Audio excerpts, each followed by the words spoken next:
बिस्मिल्लाहिर्रहमानिर्रहीम। मैं हूं रज़ा मेकर। उम्मीद है आप सब लोग खैरियत से होंगे। आइए आप जानते हैं आज की कुछ अहम अपडेट्स इमरान रियाज खान से। जो वजीराबाद वाला इंसिडेंट है उसको 2 साल मुकम्मल हो गए हैं और अभी तक जियो फेंसिंग नहीं हुई। जो डीएसपी था उसने जीआईटी के सामने पेश होने से इनकार कर दिया था, वो आता ही नहीं था। एक ऑफिसर इसके अंदर जो है वो दिल का दौरा पड़ा, उन पे बहुत प्रेशर था, वो दुनिया फानी से कूच भी कर गए, लेकिन अब तक इंसाफ हुआ नहीं।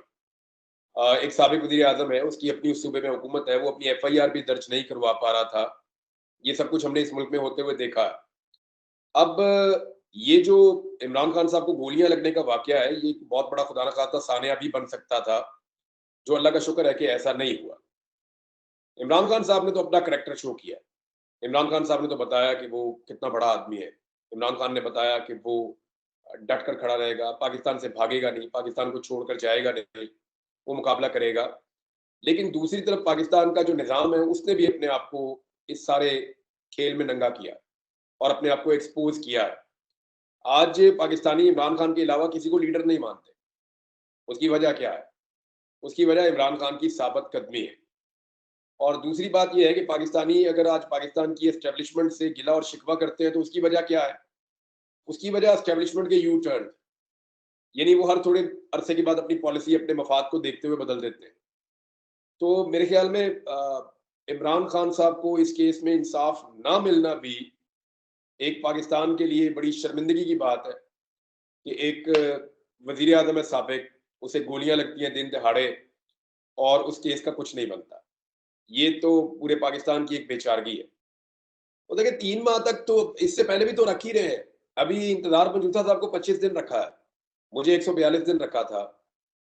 आजम उस्मानी के भाइयों को 3 माह से ज्यादा एक दफा रखा, एक दफा और बहुत लंबा टाइम रखा एक भाई को। तो किसने पूछा? कोई जिसको चाहे रियासत उठा ले, जिसको चाहे गायब कर दे, रूल ऑफ लॉ है ही नहीं, यहाँ कोई ना कानून है ना जमहूरियत है, कुछ भी नहीं है इस मुल्क में। और सिर्फ आवाज हम उठाते हैं, उसके लिए कोशिश हम करते हैं और कोशिश हम करते रहेंगे। और मुझे उम्मीद है कि ये मिट्टी बड़ी ज़रख़ेज़ है, इंशाल्लाह ये मुल्क बेहतर हो जाएगा।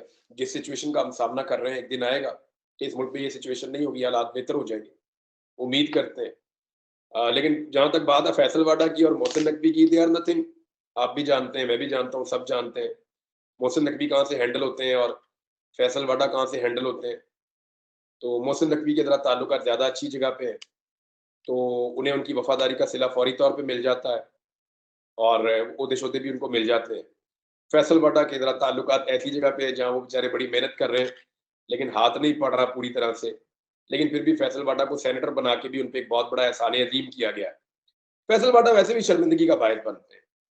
यानी मोहसिन नकवी के अंदर एक तो खूबी है ना कि अगर उसको कोई टास्क दिया जाता है तो वो उसको पूरा तो कर देता है मोहसिन नकवी, लेकिन वो बड़बोला ज़्यादा नहीं है। यानी मोहसिन नकवी बोलने से ज़्यादा जो है ना वो कार्रवाई डालने पे यकीन रखता है। फैसल वाडा की खप ज़्यादा होती है, काम होता ही नहीं है बिल्कुल पीछे। तो वो ऐसा बंदा जो है वो उन्हें सूट भी नहीं करता, जो लोग लेकर आए। उन्होंने कहा ठीक है, जिस काम के लिए है, जिसके लिए ये इस्तेमाल हो सकता है, बस उसी के लिए उसको इस्तेमाल करते हैं। उसको कोई रिस्पॉन्सिबिलिटी दे भी नहीं रहे, वैसे भी कोई तजुर्बा भी नहीं है फैसल वाडा का। मुझे नहीं लगता कि वो कोई काम सीरियसली कर सकते हैं। ये इनका पुराना तरीका है, ये कोई नया थोड़ी है। और ये नवाज शरीफ का, शहबाज शरीफ का, ये दोनों भाई ऐसे ही करते थे। ये हमेशा से सहाफ़ियों को या तो खरीदते हैं या उन्हें अपने साथ शामिल करते हैं या फिर उन्हें दबाते हैं, उन्हें तकलीफ देते हैं। इन्होंने जंग के साथ भी यही किया था, एक दौर में पाकिस्तान के साथ भी यही किया था। मुख्तलिफ टीवी चैनल के साथ, मुख्तलिफ ग्रुप के साथ ये हमेशा करते रहे हैं। अभी ये सहाफ़ियों को टारगेट अलग-अलग भी करते हैं, सोशल मीडिया पे जो सहाफ़ी हैं उनको अलग टारगेट करते हैं। तो वो बेटी वही कर रही है जो बाप करता था, जो चचा करता था। तो इनका एक ही तरीका वारदात है, वो पुराना है, उसी तरीके पे ये आज तक चल रहा है। अब ये डिपेंड करता है सहाफ़ियों पे और सहाफ़ती तंज़ीमों पे कि वो चंद प्लाटों के लिए, जो प्लाट भी उनके अपने ही हैं। ये घर से कोई रायगढ़ में थोड़ी प्लाट दे रहे हैं ये हमें। वो हमारी अपनी सोसाइटी है जहाँ पे ये हमें प्लॉट दे रहे हैं और वो प्लॉट भी हमारे अपने हैं और इनको तो वोट भी नहीं मिले। जाली हुकूमत है ये। तो इस चीज़ के ऊपर अगर कंप्रोमाइज़ कर लेते हैं तो उनकी मर्ज़ी है। लेकिन मेरे ख्याल में कंप्रोमाइज़ नहीं करना चाहिए, सहाफ़ियों को डट कर खड़े होना चाहिए और बाकी सहाफ़ियों के लिए आवाज़ उठानी चाहिए। ये ज़ुल्म का दौर है, ये गुज़र जाएगा। मेरे ऊपर पहली दफ़ा थोड़ी पर्चे हो रहे हैं, मुझे पे इन्होंने पहले भी पर्चे दिए हुए हैं। ये आपको हैरत होगी, जब शहबाज शरीफ वज़ीर आला पंजाब था तब भी मेरे पे पर्चे हुए थे।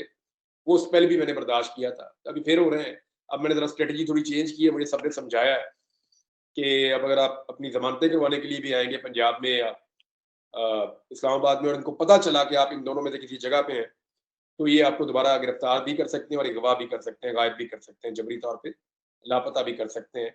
तो कुछ अरसे के लिए अपनी स्ट्रैटेजी चेंज करें। तो एक नई स्ट्रैटेजी है, देखते हैं क्या होता है। इसमें ना ये मेरी ट्वीट में इन्होंने तरमीम की है। यानी मेरे ट्वीट के अंदर वो लिखा ही नहीं हुआ था। जो नून लीग के मीडिया सेल ने या नून लीग के अपने जो ऑफिशियल अकाउंट ने जो मेरा ट्वीट शेयर किया, उसके अंदर जो चीज़ें लिखी थी मैं पढ़ के हैरान हो गया। मैंने कहा ये तो मैंने कभी कहा ही नहीं, ना मैंने कभी लिखा है।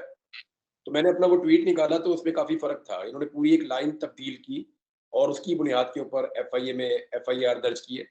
ये 15 मिनट की जो है ना आर्गुमेंट के ऊपर ये एफआईआर फ़ारिग हो जाएगी। यानी अगर मैं 15 मिनट के लिए जाऊँगा ना अदालत में, तो 15 मिनट में मेरा केस डिस्चार्ज हो जाएगा और मैं बाइज़्ज़त बरी हो जाऊँगा। लेकिन वो 15 मिनट के लिए तो मैं जाऊँगा, ये वाला केस तो फ़ारिग हो जाएगा।